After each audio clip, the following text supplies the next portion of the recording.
Die nuutheid van die Gees.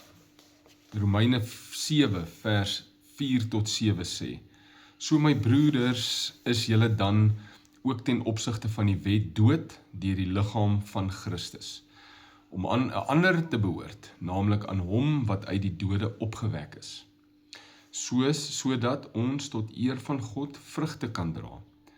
Want toe ons in die vlees was, het die sondige hartstogte wat deur die wet kom, in ons lede gewerk om vir die dood vrugte te dra. Maar nou is ons ontslaaf van die wet, waardeur ons gebonde was, aangesien ons dit afgesterf het, sodat ons dien in die nuwigheid van die Gees, en nie in die oudheid van die letter nie. Wat sal ons dan sê? Is die wet sonde? Nee, stellig nie. Inteendeel, ek sou die sonde nie anders as deur die wet geken het nie, want ek sou ook die begeerlikheid nie geken het as die wet nie gesê het, jy mag nie begeer nie.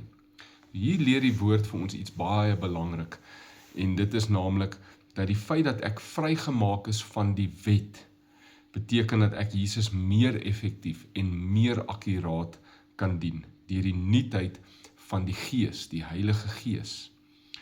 'n Mens sou dink dat as ons nie meer onder die wet gestaan het nie, sonde sou meer word.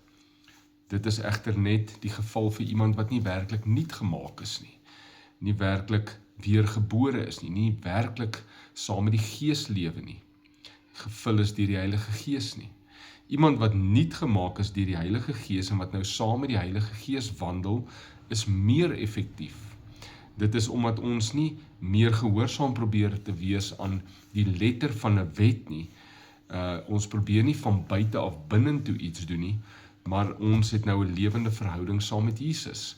Die Heilige Gees leef binne in ons. Ons word getransformeer van binne af buitentoe.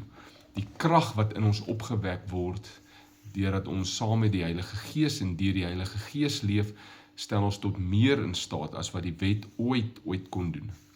Ek het die Heilige Gees saam met my. Hy sal my lei. Hy sal my lei in alle waarheid. Ek moet net my verhouding met hom oppas en ontwikkel. Leef bewus van die Heilige Gees en ek sal die vrug dra wat nodig is in my lewe. Kom ons bid saam. Dankie Jesus dat U my vrygemaak het van die wet. Dankie dat ek U in nuutheid van Gees kan dien en baie vrug kan dra. Amen. Here seën jou, tot volgende keer.